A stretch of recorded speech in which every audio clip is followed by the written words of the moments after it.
Yeah, why are we talking about black holes in Five Nights at Freddy's? Generic intro into that goes. I'm here back with another Game Theory FNAF video. Today we're doing the science of FNAF with animatronics are psychic. I asked in the last video, which was Your Pain Fuels Us, which I'll leave right up there. Also link down below in the description. Also going to be a place on my channel with all my other Game Theory FNAF videos going in chronological order. Apparently these videos actually got unlisted on the channel, so now I have them in this playlist, and they're also linked down below in the description if you want to find them and watch them yourself, because they're apparently unlisted videos, which is kind of crazy because I think Austin left the Game Theorist, but I asked in the last video if I should skip this or watch this, and a lot of comments were telling me that I should watch this. So here I am reacting to it. I just recorded a 50-minute long Alfred video. That video will be out tomorrow. Also today I'll be live streaming at 5 p.m. playing some Pokemon White 2. And I was like, I just got the 6th gym badge, so we're losing a lot of Pokemon left and right. Imported Pokemon, doing good progress though, having some fun time, having some funny silly moments. Twitch chat usually gets to name the names of my Pokemon, which is a lot of fun. But I hope you're having a wonderful day. And hope I make time a little better. Also, shout out to the patrons because they get the videos day early. A lot of times I have a paywall on the channel. Could not do this if it was not for them. Hopefully I can make your day time a little better. I read every single one of your comments, and I'm excited to see what the science of FNAF has to say about psychic animatronics. But let's go ahead and jump on into it. Alright. What is the Google Drive? Also, there was a Game Theory video went live yesterday about Markiplier's perfect Pokemon. I read your book. This one. So, you still Game Theory this told week. Me that you hid some science in it, you little nerd, and so I read it. And boy, howdy do I Isn't science have technically in everything? Okay, so That's not spelled. Okay. Did you guys watch Matt's vid? Last week's video. Agony and animatronics. In the description. No. Okay. Okay, so you know how in Five Nights at Freddy's there's these evil animatronics trying to kill you? Sure. Well, they're filled with ghosts? Filled with robot ghosts? Is that Yeah. right? Is it robot ghosts? Oh god. Whatever. Okay, so I think Austin just let's left. just start at the beginning. So these videos are You feel unlisted. me? Okay, so the story we are going to be looking at primarily is the first story in the Fetch. second Fazbear Frights book, Fetch, a story that's about, get this, A dog. an evil animatronic. I know, a huge deviation from the formula. Yeah, but anyway, it's a dog these this stories time. set up Well, the rules of Fox, the I guess FNAF Foxy's a universe, fox. as well as give quite a bit of lore and backstory for the games that is sometimes super FNAF-ery. obvious, and at other times it's a little bit more subtle. In this story in That was actually particular, great we get a lot use of of both insight pictures. into the weirdly specific pseudoscience rules that make up the way the Five Nights at Freddy's world works. I really hope this music gives isn't a like tremendous copyrighted. amount of lore fodder to patrons. explain how exactly it is that creepy ghosts or agony-powered spirits or whatever actually control and manipulate animatronics to do their bidding. So, okay, in this particular story, Fetch, we follow the internal monologue of an uber nerd named Greg as he struggles That's to a pretty navigate good the name social for an uber mores nerd. of high school, and through the course of the high story, school. several real-world scientific studies and theories get dropped as being worth keeping in mind. 0-point energy, random number, or rather random we didn't talk about this in event high school. generation as it pertains to the Global Consciousness Project, and the experiments of Clive Baxter, a I have no idea who that CIA is. interrogation specialist who used polygraph machines to read reactions from plants in the 60s. And since the plot of the story takes off pretty much right away, we're gonna have to sidestep like for a minute to this be discuss like the a few agony of these thing? concepts before moving on, because these three concepts form a triangle of support for one another within the FNAF universe that frames the metaphysical rules of the world and gives us a peek into the puzzle pieces that fit together to make it so that evil animatronics This is gonna be an can interesting exist video. in the first place. The first corner of the triangle is honestly the least important, and that's the experiments of Clive Baxter. Baxter's experiments in the 60s supposedly were able to register some sort of response from plants using polygraph machines, specifically pain, empathy, and some sort of extrasensory don't like tomatoes perception. screaming Nobody and has cut them or ever been something? able to successfully replicate his studies ever since, Wait, and they're what? commonly thought to be bunk. However, in Wait. Fetch, these studies seem to be a bit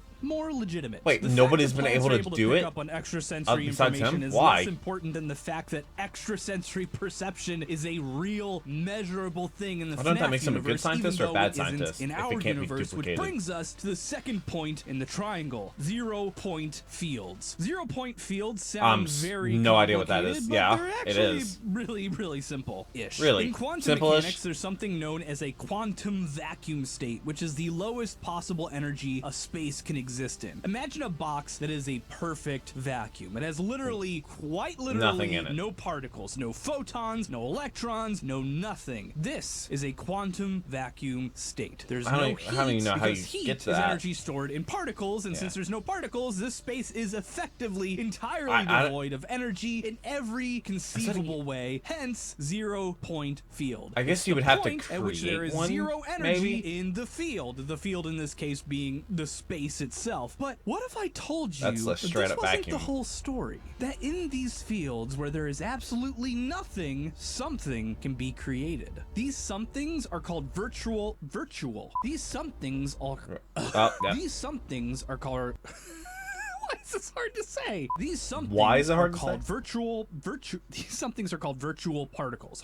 These somethings are called virtual particles, and are particles that quite literally are created from nothing. Thought that was impossible? Well, it actually isn't. Our universe is a closed system, meaning that no new Is it energy closed? can be put into it, and no energy can be That we deleted know from of. it. And Who knows? virtual particles It might are be no proven. exception to this, but they do kind of cheat the system. The universe is way When bigger a than you virtual think it is. particle, a proton or a photon or whatever, is created out of thin air, or rather thin nothing, an antiparticle of the exact same Are we energy getting the level and antimatter? composition, except the exact opposite, is created as well. And 1,000,000 times out of 1,000,001, these particles recombine and zero each other out, snapping out of Okay. existence immediately. If they don't combine immediately, it's no big deal. The Why is it- antiparticle will move on and collide with something else and remove the required amount of energy from it. This is actually the phenomenon that creates black Hawking hole. radiation that shrinks what? black holes. Mass Shrinks isn't black actually holes. escaping black holes. What's happening is that particles are snapping into existence near the black Which hole. is and making it shrink. sometimes those antiparticles get sucked in past the Schwarzschild radius and remove energy from the black hole, effectively shrinking it. So what does all this have to do with Five Nights at Freddy's? Yeah, and why are we Freddy's? talking about black A lot, holes in actually, Five Nights at because Freddy's? These 0-point fields, or rather these 0-point I completely forgot this was a energies, are FNAF treated video as for the a second. medium through which psychic energy travels, and may itself actually be somehow sentient. Whether it's just a transmission medium or whether it actually has a will of its own is something that we'll have to wait for further books if they touch on it at all. But in FNAF I world, hope they don't. okay, think of 0-point That's fields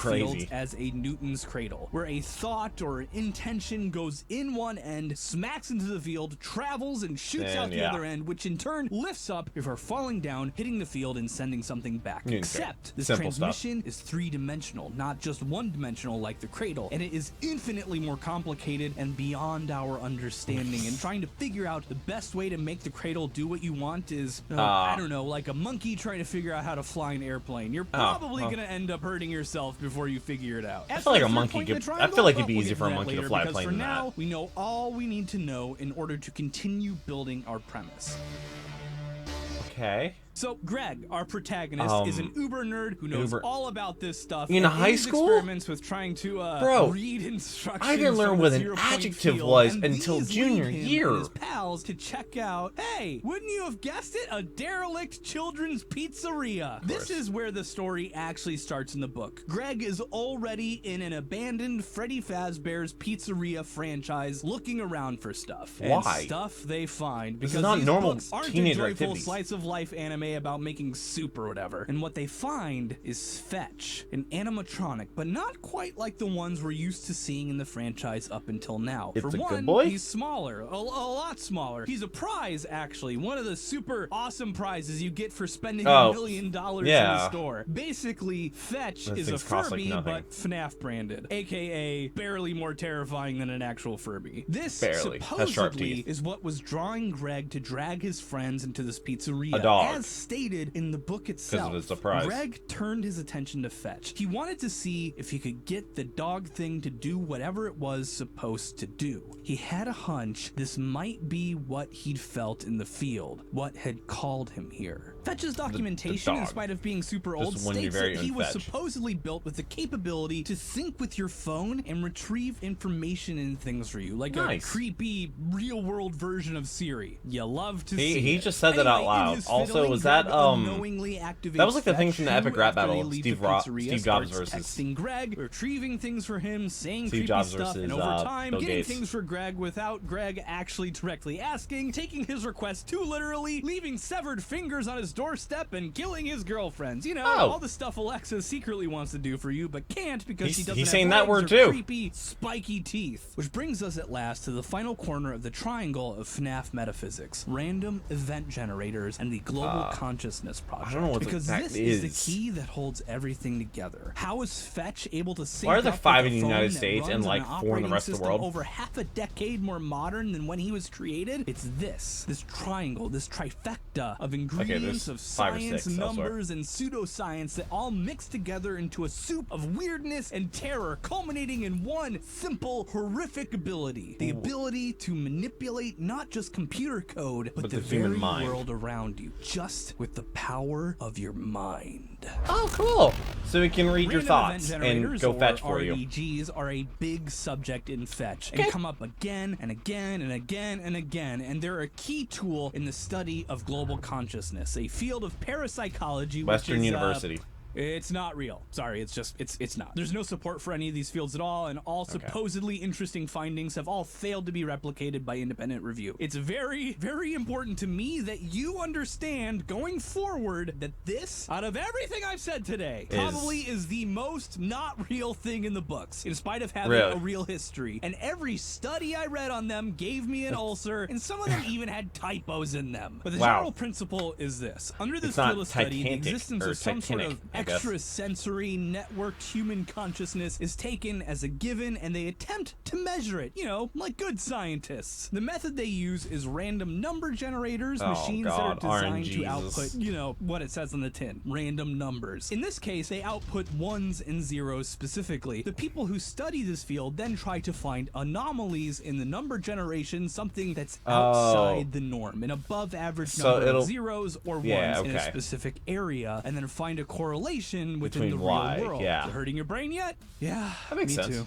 Me too. I mean, the study now, makes sense. RNGs produce ones and zeros only, but produces them at random. You're with me so far, right? And this field of science tries to discover ways to influence these numbers through external means, either through the power of thought or by bringing the machines themselves into areas where they expect may have some sort of paranormal thingy going on. You know, haunted places, graveyards, pizzerias, what have you. Now, there are 2 types of RNGs, one that sucks and one that is awesome. And now let's go over what those are, starting with the sucky version, in order to show you why the awesome one is so awesome. Why? But first, how about a magic trick? Want to see something cool? Sure. I have psychic predictive powers. Check this out. I'm going to run a random number generator code and tell you exactly what numbers it'll spit out. Ready? 60, 51, 84, 63, 40, 91, 4, 23, 91 twice. 20. Did I get it? Heck yes, I did. You know why? Because this thing spits out the same random numbers every time. Look, I'm running it again and again and again and again. It's the same? Why is it the same every time? Well, because random number generation, while random-ish, is also predetermined, and most of them follow the same basic principle. They have a seed, a P1, and a P2. You take the seed, multiply it by P1, add on P2, mod 100. Don't worry about that. Spit out the number, take the number as the new seed, and repeat the formula again. My RNG code uses a seed 3, a P1 of 263, and a P2 of 71. This is why like one of those things where it's like RNGs called pseudo-random, because they aren't actually really It's like one of those things where it's like, take your age, divide it in half, add it by 7. Really hard to predict. Take away 5 years, and that's how old you are, or something. Even very complicated that's the day you were born or something. random number encryption services use this basic model, although with tweaks here and there. They usually use bigger numbers and use smart ways to get seeds, things that are themselves pretty random, like the exact amps being used used by your CPU at a given moment multiplied by the system time or something. Okay, this yeah, is what's that's known pretty as random. using machine entropy, and while it's pretty random, it's still Not complete. boring. Yeah, You well, know it's what's also less boring? Quantum It can't be randomness duplicated, using probably. 0-point energy fields. And this is how the really That makes good, sense. fun RNGs work. They are random number generators generated not by the, frankly, predictable methods of a computer algorithm. Rather, they pull random numbers literally out of nothing. thin air Yeah. by measuring the actually random but consistent fluctuations in 0-point energy fields themselves. And Greg and his crush Kimberly are assigned by High their school teacher kids to spend time with his REG in order to attempt to influence the machine through sheer will to output the numbers that they want. Greg isn't able to, So he's trying foreshadowing, for but mind Kimberly control actually kind of deal. registers significant deviations from the norm, and it's here where you've probably started to see how all these things tie together. 0-point energy fields in the FNAF world are the weave through which thoughts and intentions flow, measurable by the Baxter methods and controllable by those who know how to use them. That said, So as we is that learned saying with like computer-generated RNGs, like Fetch something has one of being those or something? determined and controllable doesn't necessarily mean you know how to control it yourself. Do you know what number, for instance, comes after 20 in my RNG code? Do you? It's 31. And maybe if you had enough time knowing my formula, you could actually figure that out for yourself. But what if I asked you to tell me what seed you needed to input in order to get me a 98 on the 11th number? No Would you idea. be On able the to do 11th that? number? These No. are the forces at play here. Even if something like this were even real, if There's some, like, outside ChatGPT metaphysical forces were could do. able to impact the Which world I'm pretty sure itself, it'd be ChatGPT is more very like a hard to word pull off predictor correctly. kind of deal. The seed number, by the way, would be 5.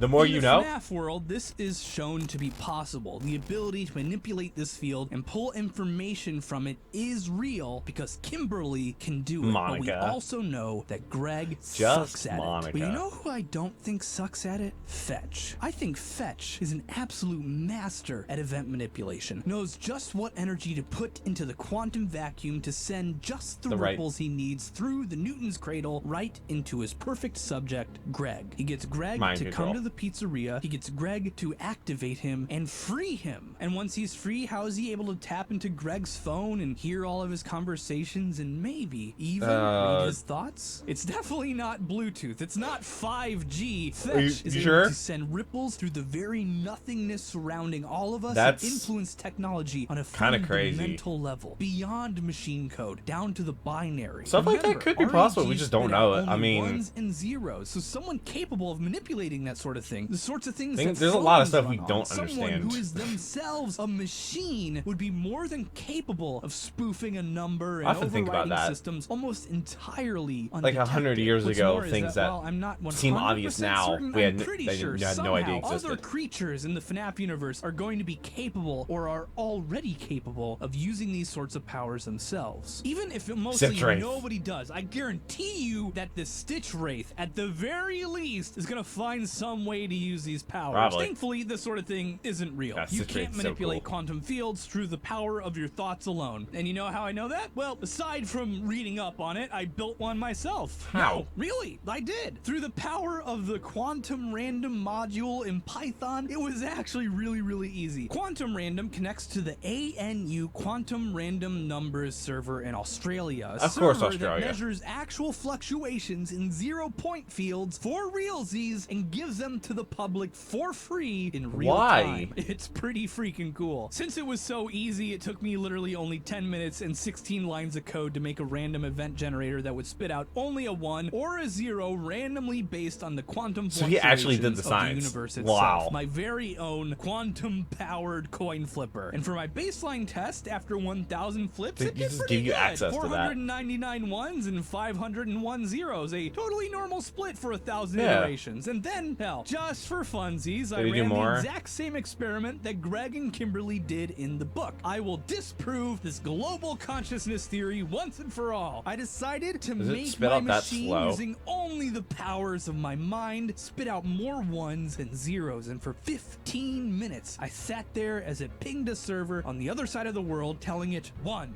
1 1 just 1 1 1. Ha! This'll show him. And after nearly it doesn't bored change. to tears, I can finally tell you that I got 524 ones. Much over half a standard deviation past 1 standard deviation. That's, let me do it again. 530 Wait, ones. what? Wait, do I have magic powers? Wait, does this mean that evil psychic animatronic robots can actually exist? Stay away from Wait, my how does Chuck E. that Cheese even work? graveyard, kids. You do not know what might happen.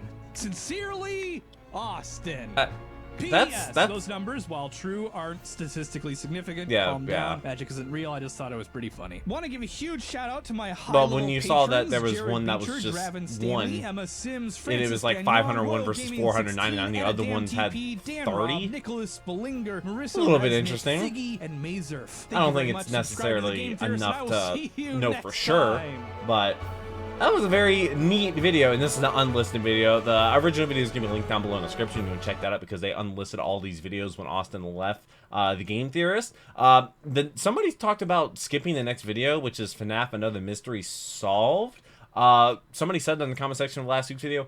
I'm not really sure if I should do that or not. I've kind of been going on the journey. Matt's been wrong on several occasions, but it's still fun to go down the journey. I do read every single one of your comments, so leave them down below. Like I said, if you were looking for a game theory video, I should have done the Markiplier's Perfect Pokemon. That should have been live yesterday. So you're still getting game theory video this week, as well as a Science of FNAF video as well. But I really hope you enjoyed this video. I hope you have a wonderful rest of the day. Like I said, I'll be live streaming today at 5 p.m. playing some Pokemon White 2. It's a Nuzlocke. It's a lot of fun, but crazy video. I gotta go start streaming some Half-Life 2 episode 1 here in 8 minutes, so I gotta set that up. I'm already drenched in sweat, but I hope I have a wonderful rest of the day. Hopefully I made it better, but until next video, take care, and cue the music.